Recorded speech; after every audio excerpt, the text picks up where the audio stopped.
va être très myope à cause de ça.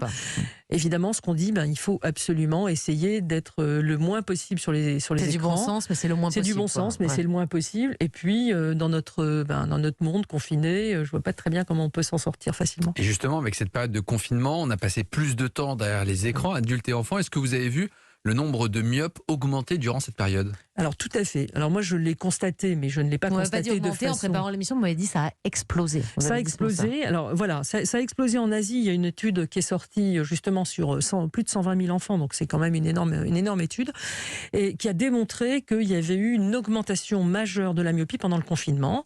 Moi je l'ai observé à beaucoup plus petite échelle, je dirais, à l'hôpital, dans ma consultation, mais je ne peux pas le prouver parce qu'il faut des très grands chiffres pour prouver cela.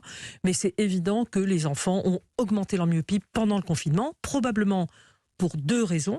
Un, plus d'écran, probablement à cause de l'école, de ce qui est demandé. L'école à la maison aussi. L'école à la maison, il fallait bien sûr regarder des visios, des choses comme ça.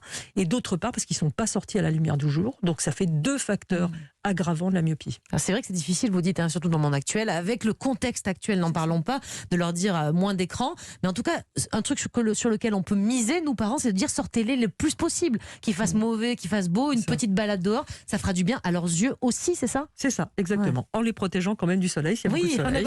C'est compliqué.